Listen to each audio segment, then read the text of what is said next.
Remember when FIFA games used to be good? Because they're not anymore. In fact, I would go as far to say EA Sports FC26 is the single worst AAA game I have ever played. Let me explain. Starting off with the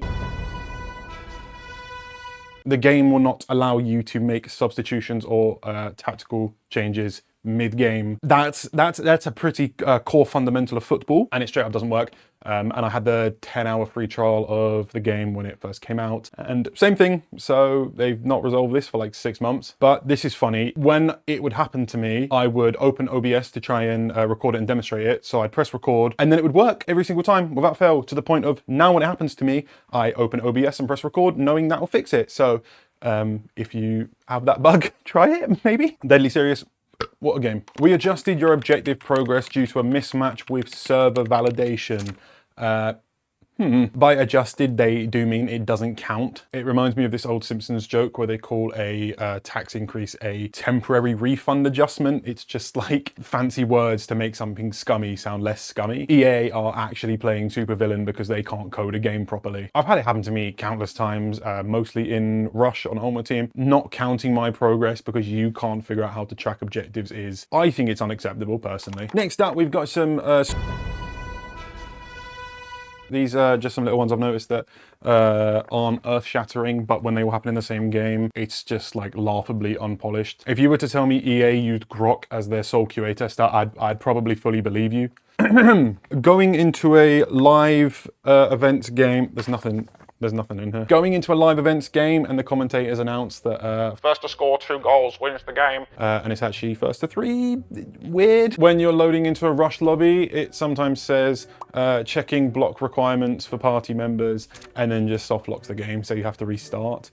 Cool. This graphic that I thought was quite funny. The game incorrectly telling me how many season points I have. One of these sides. When doing an SBC, the item rarities are all blank. Again, it's not a big deal, but there's so many instances of this same kind of thing. The game is so poorly optimized for PC. I play Red Dead 2, Cyberpunk, ultra settings, graphics mods. Yeah, I can run that. But for some reason, I can't have YouTube open on my second monitor while playing FC26 on medium, which means I have to give the game my full attention, which I really wouldn't wish upon anybody. Next up is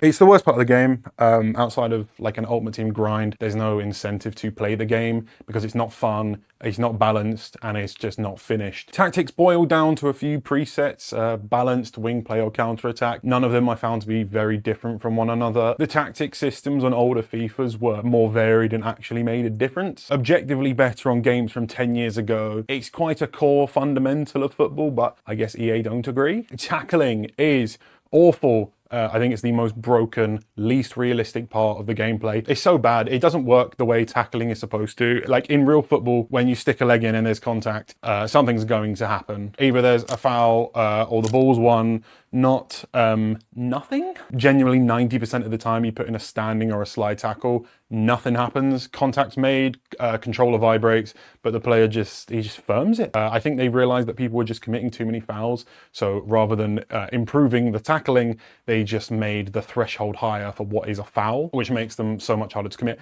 Imagine fucking sucker punching someone in the face and they just don't react. That's how this feels. Looking at my very bang average record, note the lack of draws, albeit some games are in Rush and Champs where there needs to be a winner, but I'd say about 100 of these games probably are rivals. And the reason you barely see a draw is because there's about 10 goals a game, genuinely. Skill issue, probably, yeah, but it's so hard to feel like you're still in a game when you're like 4 goals down.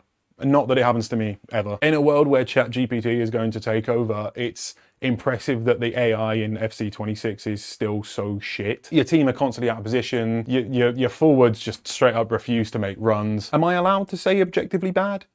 Because it is. Next up is...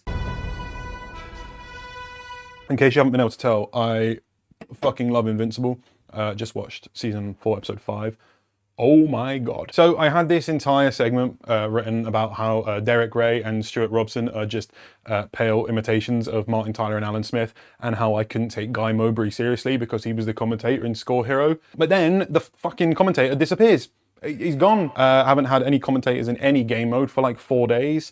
Volume on, everything else sounds as usual. No commentators. Can we get a wellness check done on the commentary box? Carbon monoxide leak. maybe. Also, the guy who does Rush gives me a headache. That might be carbon monoxide too. Now let's talk about... It's a disgrace to the senses. If I was epileptic, I think just the home screen would probably see me off. There's too much going on. Ultimate Team used to be so much fun and crucially casual. This is my team after 2 weeks.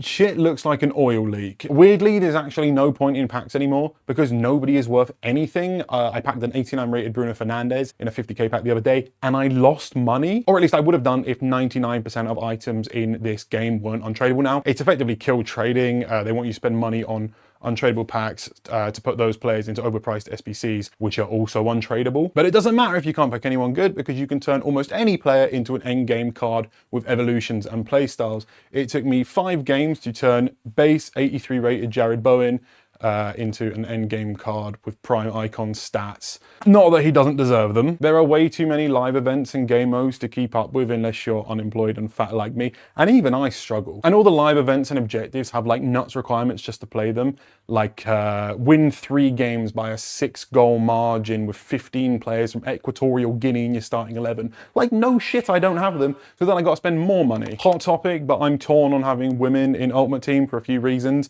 Bigger player database and people learning more about women's football, sure. Those are good things, but it's just not the sport I know. Like, there's a reason in old FIFAs everyone would have a Premier League or La Liga team, and it's because we know those players, we like those players, and we want to play with the players we watch on TV, and we know what kind of player they are. And that was what made it so fun. Even with like icons, even if you hadn't seen them play, you'd still heard of them. In FC26, there are 321 icons, some of them promo variations of other icons, which doesn't really make much sense to me. And on top of that, you've got 222 hero cards. There's really no novelty or reason to get excited about it anymore. So that's Ultimate Team. And next up is inconclusive because I don't have any friends. And if I did, they would not be buying the game on my recommendation. It's okay. It's fully dependent on who you play with. Like, it takes one fat kid who thinks he's Ronaldinho to turn the game into a slog. One thing about clubs that has blown my mind that I can't believe I've not seen anyone talk about is that you can't just change positions as previous years. No. You have to pay, and one of the currencies you can pay with is real money. You can grind for clubs points or career points or whatever they're called, but the fact the option even exists to spend £2 to pick a new position or archetype because EA thinks complicating things needlessly is an improvement. Another banger decision from EA Sports. Time to talk about... I was really putting off playing career mode. My expectations were just so low, I couldn't be arsed. And as it turns out, believe it or not, I was right. In previous years, I've been able to look past the bad AI for the sake of the roleplay. I can't hear, it's dreadful. The menus as well, you spend so much time on them and they're so like needlessly difficult and unappealing. It's like they're trying to one-up FM26 in terms of terrible menu design this year. I hate everything about it, honestly. I don't think any game mode in FIFA has declined as much as career mode has, which says a lot because they all have significantly. It's so very sad to see. Next up, the game's 24-hour peak on Steam was about 10,000 more this time of the year on FC24. It's had the lowest all-time peak for as long as SteamDB have been tracking them. Players are gradually dropping off, and that's a good thing, but probably not like rapidly enough for EA to make any significant changes. It took me like 30 games to get hacked. This is like my 3rd Champs game. It's actually happened 4 times now, all in Champs games. Can't move anything. All I can do is hold triangle to bring the keeper out and let the guy score as many as he can before I start crying and have to mercifully quit. It's kind of crazy in a competitive game, but I can't say I'm shocked. I think this goes for a lot of online games. I've seen it a lot in COD, which I think has led to its downfall too. Gamers nowadays don't like to have fun. I think they play games mostly for competition and the grind. And because of that, everyone just abuses exploits and metas. I'm not sure if I should hate the game or the player more, but I do hate both. You'll never run out of content. Next. Honestly, just less content for a start, less promo cards, give gold cards some value again, no more evolutions, scrap play styles, scrap these 855k packs, return to classic game modes. Realistically, all we want is Rivals, Champs, Rush, That's it. I want the practice arena back. I want skill moves to be fun again. I want to be able to just fucking McGeady skin through your defense. I want the game to feel like a game again. Keep it arcadey. Don't worry about realism where every player needs to have 6 animations in each kick to slow the game down dramatically. Believe it or not, EA, and I know this one is going to be really hard to hear, people would rather video games be fun. I don't even think people have a problem with there necessarily being a meta. I think people just have a problem with the game being extremely dull and knowing that the meta is kind of the only way you can win. If you make the gameplay enjoyable, then people won't care as much if they're not doing well. I mean, like I said, modern gamers are a lot more competitive and you will never get rid of that, but the two things don't have to be mutually exclusive. The more your gameplay leans into the competitive nature, the more you're alienating casual players and less inviting you are to new players. The gameplay can still be enjoyable and welcoming to casual players while also having its space for competitive players. All you need to do is lower the ceiling. EA Sports have really outdone themselves this time. It's actually impressive how little they give a shit because they're still making money. I've said it before, but I fully believe FC becomes a live service game in the near future, so they can go all in on microtransactions. It's actually sad to see how far a genuinely once great franchise has fallen. Like, FIFA's 12 to 15 weren't just nostalgia good, they were better games. Real talk, if you play this game all day, every day, are you doing all right? Have you checked your carbon monoxide detector recently? Be honest with yourself, if you do play this game a lot, do you enjoy it? Or do you play it purely for the competition and the grind? Does the game anger you more than you find it to be a stress reliever? Because games are supposed to be fun, FIFA is smartly designed to be addictive. And if you're not enjoying it or you feel like you'll miss out on objectives, you won't. I stopped playing FIFA properly 2-3 years ago, and I feel a lot better for doing it. There is no shame in uninstalling and stepping away. Wow, wasn't that a doozy? Wow, wow, wasn't that a doozy? Do you agree, or is FC26 the greatest piece of craftsmanship since Notre Dame? Do let me know in the comments below, give that like button a little love tap, and press subscribe while you're down there, you might as well. Appreciate you watching, bye-bye.